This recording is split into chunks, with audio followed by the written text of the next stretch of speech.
Fala galera, beleza? Eu me chamo Cleber Martins e olha quem que eu vim buscar hoje aqui na Tecmaf, tá? Nosso spindle com troca automática de ferramenta, tá? O projeto vai sair, tô levando para casa. Vamos falar um pouquinho sobre spindle com troca automática de ferramenta, porque muita gente tem dúvida, né? Será que vale a pena? Será que não vale?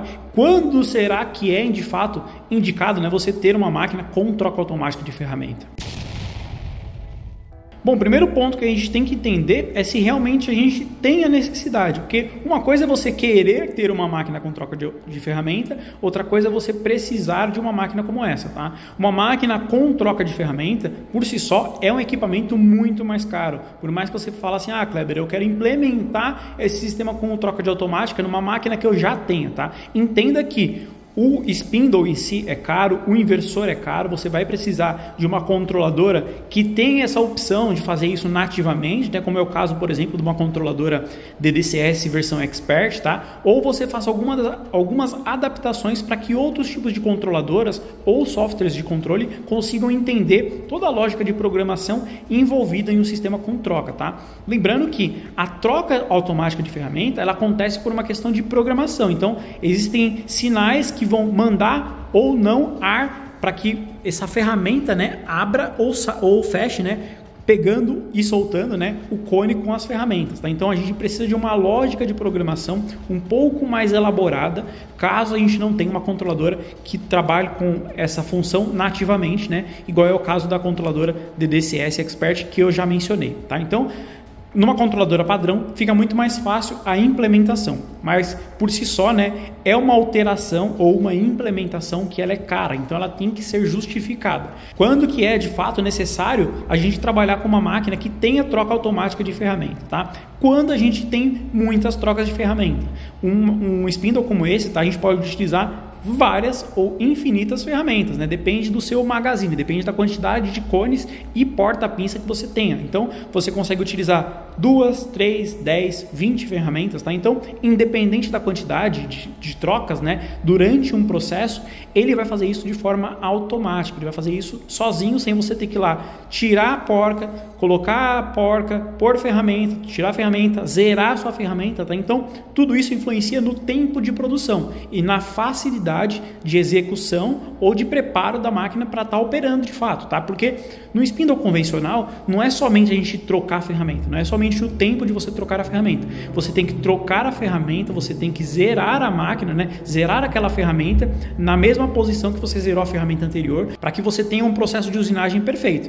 Se a gente troca uma ferramenta e zera na posição errada, troca uma ferramenta e deixa mal encaixado, a gente vai ter um problema. Então, um spindle com troca automática, ele é indicado para processos ou empresas que tenham várias trocas de ferramenta ao longo de uma usinagem, tá? Isso você ganha agilidade e rapidez. Em troca você tem o custo da implementação. Só que a grande maioria das empresas que necessita de um spindle como esse, né, com troca automática de ferramenta, vai ter uma alta escala. Então, esse tempo de troca e zeramento, ele é muito importante de fato, tá? E também essa questão de precisão, né, entre largar uma ferramenta e pegar uma ferramenta que já vai estar zerada, né? Você não precisa necessariamente zerar a ferramenta sempre que você troca de fresa, tá? A gente pode zerar todas as fresas já e só zera a primeira. Então, eu vou lá, coloco o meu probezinho, zero somente a ferramenta, o número 1, ou a primeira que eu vou estar utilizando. As outras ferramentas, elas pegam uma referência da própria máquina e você não precisa mais zerar nenhuma delas. Então, ele simplesmente deixa a ferramenta no magazine, pega uma ferramenta nova e já volta para o processo de usinagem com o eixo Z já zerado certinho. Então, você ganha tempo e você ganha qualidade, porque o zeramento você sabe que vai sempre estar preciso, né, entre uma fresa e outra. Explicando rapidamente sobre esse modelo que eu adquiri aqui na empresa Tecmaf, tá? Lembrando que eu estou aqui na empresa Tecmaf, eu vim pegar ele, já aproveitei para gravar um vídeo sobre isso. Nós somos parceiros, tá? Você tem interesse nesse spindle, outros modelos de spindle ou qualquer peça, né, componente para sua máquina router CNC, entre em contato com o pessoal da Tecmaf, coloque o meu cupom Kleber5 que você tem 5% de desconto em todo o site, tá? Então, esse é um spindle, tá, de 4.5 kW, tá? É um spindle que trabalha com uma rotação máxima de 24.000 RPM, tá? Ele tem o cone, né, esse cone onde a gente vai colocar as ferramentas, né, o porta-ferramentas, ele é um modelo ISO 30, tá? Então ele tem o padrão ISO 30, esse modelo especificamente, tá? Existem vários modelos de spindle com troca automática de ferramenta, tá? Mas esse modelo especificamente, ele é 220, tá? Eu preferi 220 porque na minha empresa a energia, né, é 220 bifásico, tá? Mas ele também tem trifásico, tem 380, né? Então é opcional. Esse modelo, ele funciona com a troca, né, de ferramenta através de um sistema pneumático. Então a gente vai colocar uma mangueira, né, de ar comprimido aqui ligado a uma válvula onde vai controlar a abertura ou o fechamento da garra que vai segurar o cone, né, o cone das ferramentas. Tá? Então a gente vai precisar necessariamente de um sistema de ar, de um compressor, de uma rede de ar pneumático, tá? E aqui ele informa a pressão necessária também, ó, de 5 a 6 bars de pressão. E aqui também a gente tem uma outra entrada, ó, onde ele fala de 2 a 3 bars de pressão, tá? Então ali é a abertura e fechamento da garra que segura a ferramenta, né? Então vai controlar se eu estou soltando ou se eu já capturei a ferramenta. E aqui é um sistema de proteção que ele fica jogando ar, tá? Para evitar com que entre poeira ou algum líquido refrigerante aqui na parte dos rolamentos, tá? Então esse spindle você pode trabalhar com um líquido refrigerante, né? Tá usinando alumínio, tá usinando aço, tá? Então você consegue utilizar uma névoa, né, para fazer a refrigeração do material ou da usinagem sem ter problema de danificar a parte dos rolamentos, né, porque ele tem essa entrada de ar que faz uma blindagem aqui na parte da frente, né, que sempre vai ficar soprando ar. Outra coisa muito importante da gente mencionar é que, diferentemente do que muita gente imagina, né, um spindle com troca automática de ferramenta, o ar comprimido ele é usado somente para soltar a ferramenta, né? Então aquela garra que tem internamente, eu não sei nem se vai dar para ver por aqui, tá? Não vai dar para ver. Mas ele tem uma garra que segura a ferramenta. Essa garra, ela funciona pelo sistema pneumático. Então, quando a gente injeta ar, ela abre.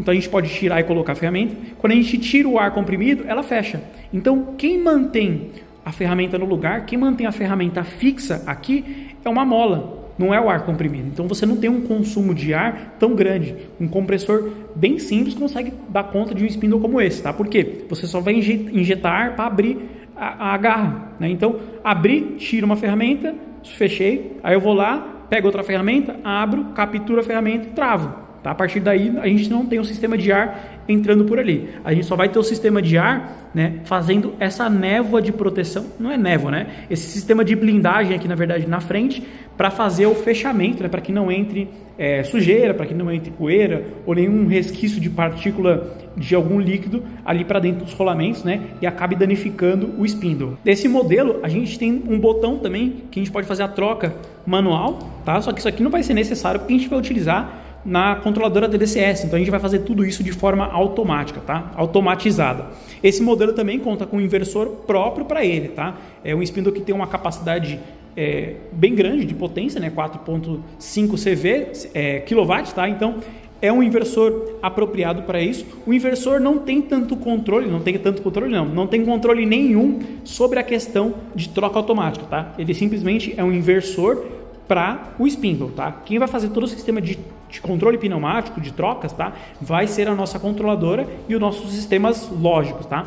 Esse spindle especificamente, ele conta com 3 sensores, tá? Ele conta com um sensor de abertura da garra, né? Significa que a garra está aberta.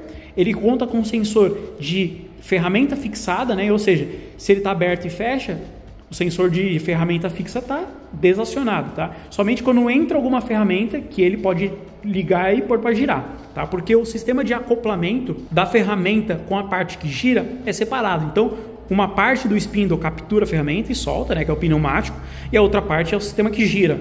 Quando o sistema identifica que a pinça está aberta, eu não posso pôr esse spindle para rotacionar, porque senão eu vou acabar meio que fundindo essas duas peças, tá? Que são peças individuais. Então eu preciso de sensores e eu preciso na minha máquina habilitar todos esses sensores, né? Sensor de ferramenta aberta, né? De garra aberta e sensor de ferramenta fixa, porque às vezes eu posso abrir e fechar a garra, mas a ferramenta não entrou, tá? Então tem um sensor responsável por identificar se tem ou não ferramenta. O outro sensor que a gente tem nesse modelo de spindle é o sensor do cooler, tá? ele tem um sensor falando se esse cooler está funcionando ou se não está funcionando, né? Se está queimado ou não. Porque o sistema de refrigeração desse modelo de spindle é através de ventoinha. Então, independente da rotação que eu esteja trabalhando, tem uma ventoinha sempre ligada aqui que vai ser responsável por fazer a refrigeração, né? Através desses canais, né? Para que consiga fazer a refrigeração do spindle inteiro. Então, eu posso rotacionar com rotações aqui, ele até fala, ó, a partir de 12.000 RPM, eu já tenho a potência nominal máxima, tá? Então aqui, ó, 4.5 CV, kW, tá? A partir de 12.000 RPMs.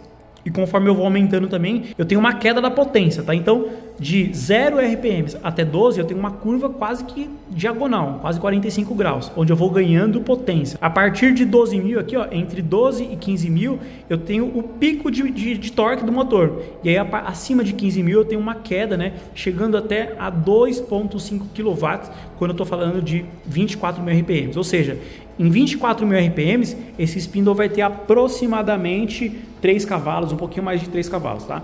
É um spindle bem parrudo, tá? Ele vai ser colocado na nossa máquina Halter CNC caseira, tá?